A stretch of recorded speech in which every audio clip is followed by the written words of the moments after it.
Assalamualaikum warahmatullahi wabarakatuh. Hidup guru, hidup guru, hidup guru. Tuntutan dunia pendidikan sekarang dan masa depan harus diarahkan pada peningkatan kualitas, kemampuan intelektual dan profesionalis, serta sikap kepribadian dan moral manusia Indonesia pada umumnya. Dengan kemampuan dan sikap manusia Indonesia yang demikian, diharapkan dapat mendudukan diri secara bermartabat di masyarakat dunia di era globalisasi ini. Pendidikan yang diterapkan harus dengan kebutuhan masyarakat dan kebutuhan daerah tempat dilangsungkannya pendidikan itu. Unsur muatan lokal yang dikembangkan harus sesuai dengan kebutuhan daerah setempat.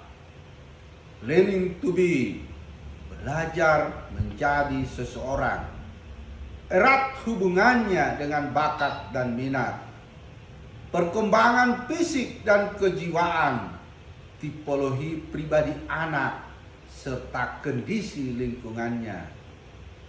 Bagi anak yang agresif, proses pengembangan diri akan berjalan bila diberi kesempatan cukup luas untuk berkreasi. Sebaliknya, bagi anak yang pasif, peran guru sebagai pengarah sekaligus fasilitator sangat dibutuhkan untuk pengembangan diri siswa secara maksimal. Di tengah wabah corona ini, masyarakat mengalami kesulitan untuk berkegiatan di luar. Hal ini dilakukan karena anjuran dari pemerintah bahwasanya di tengah pandemi ini kita harus berkegiatan di rumah atau work from home. Tujuannya adalah untuk memutus penyebaran virus COVID-19 ini.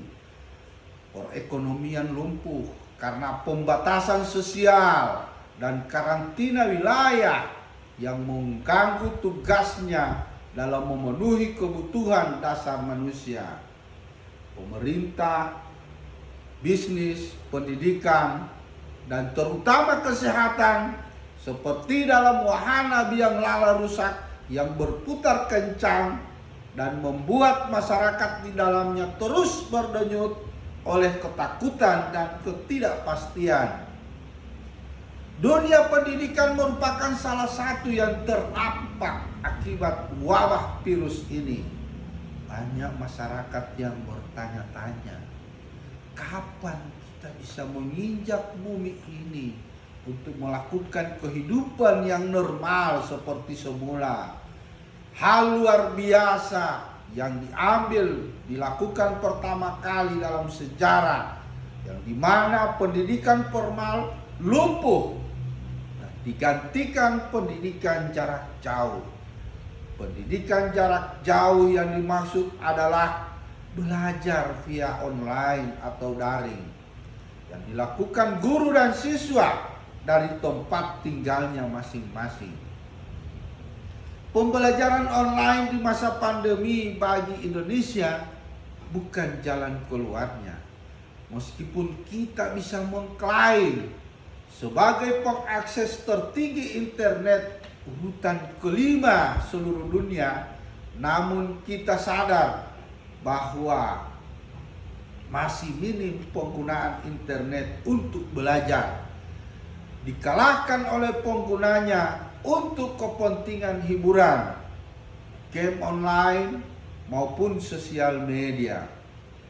Kira-kira bisa disamakan dengan budaya literasi yang masih digaungkan dengan susah payah. Masalah lainnya adalah bahwa internet Indonesia kalah gesit oleh negara di Asia yang biasa kita pahami akibat dari banyak faktor, mulai dari kualitas jaringan, infrastruktur, sehingga keadaan alam. Kehadiran teknologi untuk menguatkan peran guru adalah sebuah keniscayaan. Terlebih di era industri 4.0, di mana guru dituntut untuk lebih kreatif dan proses belajar mengajar.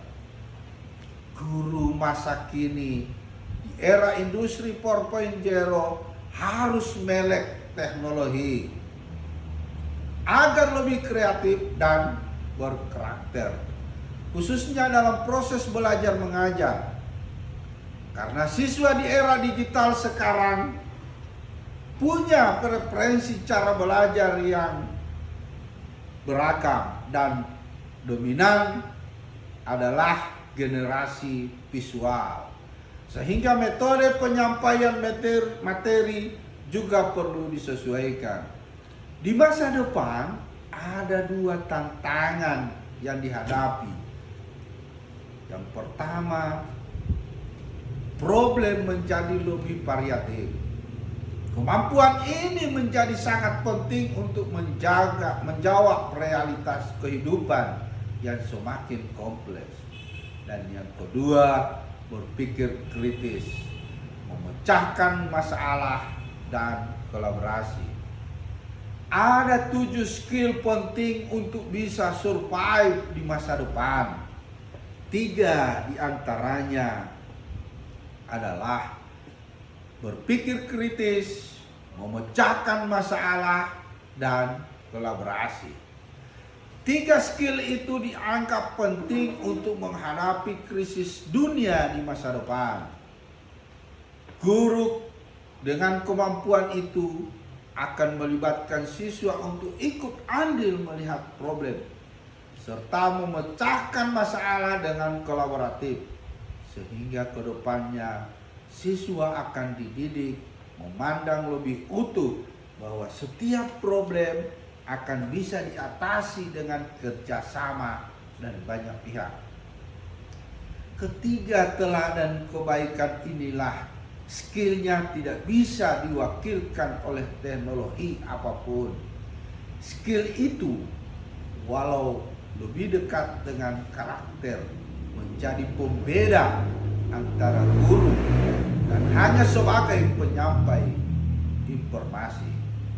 Teknologi dengan berbagai pendekatannya yang menyenangkan akan dengan sangat mudah menghanguskan peran guru di masa depan. Sekali lagi, jika peran guru hanya sebagai penyampai pengetahuan, namun jika sebagai teladan, peran guru akan senantiasa sangat vital dan tidak akan lengkang oleh waktu. Hal itu menjadi catatan penting untuk berbenah terus-menerus di masa kini dan nanti. Peran-peran keteladanan dalam kebaikan inilah fungsi vital sejatinya guru, baik di kelas maupun di luar kelas. Jika teladan ini adalah pada setiap guru, tak akan susah paras siswa menemukan sosok inspiratif di sekitarnya. Karena kebaikan itu menular, semakin banyak mentor kebaikan, akan semakin banyak pula agen kebaikan, dan semuanya akan berimbas pada keberhasilan siswa, guru, dan pendidikan di masa mendatang menyongsong era industri 5.0. Hidup guru, hidup guru, hidup guru, solidaritas, yes. Wassalamualaikum warahmatullahi wabarakatuh.